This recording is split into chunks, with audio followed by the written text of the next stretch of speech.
Bonjour, c'est PistenKirk. Aujourd'hui, on va voir comment repeindre certains éléments plastiques de l'habitacle et voir si ça vaut le coup.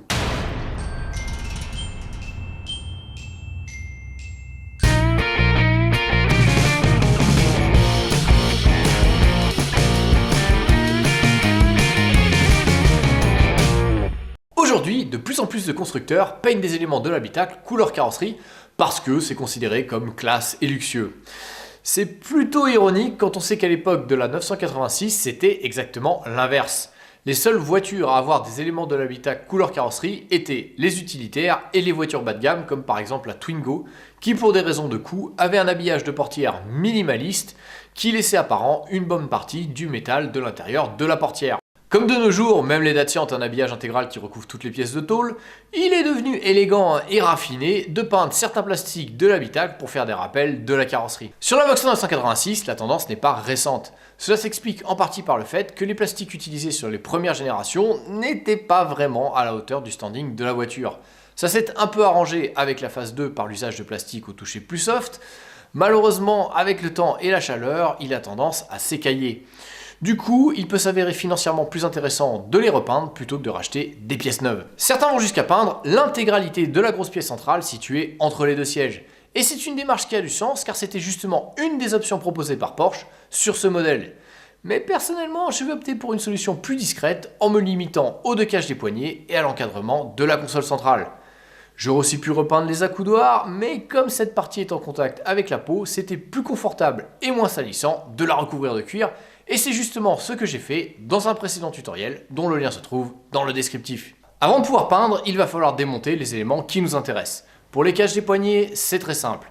Tirez-les par l'avant, soit avec un outil de déclipsage, soit à la main, et ça va venir tout seul. Pour le démontage de l'encadrement de la console centrale, et en particulier de l'allume-cigare, je vous invite à voir ce tutoriel dont le lien se trouve dans le descriptif.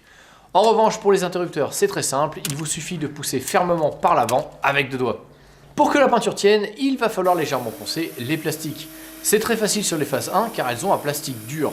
En revanche, les plastiques des phases 2 ont été recouverts d'un revêtement soft qui peluche quand on le ponce.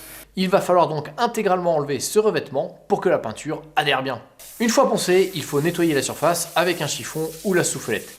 Puis on peut passer une couche d'après en faisant des mouvements du poignet de gauche à droite pour bien balayer la surface de façon uniforme à une distance de 30 cm. Lorsque l'après est sec, il faut poncer à nouveau avec un grammage faible de 240 pour bien lisser les imperfections de la surface et faciliter l'adhésion de la peinture. Une fois que vous avez fini de poncer et de nettoyer, on peut passer la première couche de peinture. L'opération a été faite chez un carrossier car j'y étais allé pour faire repeindre mes jantes et on a utilisé le reste de peinture pour les plastiques de l'habitacle. Le lien vers cette vidéo se trouve dans le descriptif. Pour ceux qui voudraient faire l'opération eux-mêmes, sans passer par un carrossier, sachez qu'il est possible de commander une bombe de peinture avec la même référence couleur que votre carrosserie. Pour cela, il va falloir relever le numéro qui est inscrit sur l'étiquette située sous votre capot et de l'envoyer au fournisseur. Je vous donnerai l'adresse de ce site web dans le descriptif de cette vidéo. Gardez quand même à l'esprit que cette bombe de peinture n'aura pas exactement la même teinte que celle de votre carrosserie, car à cause du soleil, la peinture s'éclaircit légèrement avec le temps. Alors pour contrer ce problème, les carrossiers ont des outils spéciaux qui leur permettent de scanner la carrosserie et ainsi de reproduire la teinte exacte. Cela évite que la différence entre la nouvelle et l'ancienne peinture ne saute aux yeux lorsqu'on ne repeint qu'une partie de la carrosserie. En ce qui nous concerne, vu que les pièces sont destinées à l'habitacle, il est impossible de se rendre compte de l'écart chromatique avec la carrosserie. On peut donc sans hésiter commander les bombes de peinture avec la référence constructeur de la teinte. Refermons cette parenthèse pour revenir à la cabine de peinture. Alors que la première couche n'est pas encore sèche, on va en passer une seconde.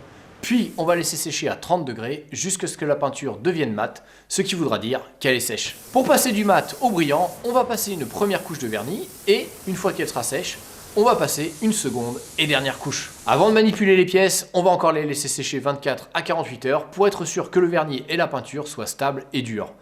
Ensuite, on peut remonter les caches des poignets, puis l'encadrement de la console centrale.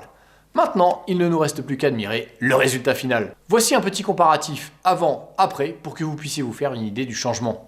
Contrairement à la colonne centrale qui pouvait être livrée couleur carrosserie en option, ce n'était pas le cas des trois éléments que je viens de repeindre. À l'époque, la seule chose que l'on pouvait avoir en option était un revêtement bois, un revêtement carbone ou encore un genre de peinture gris mat.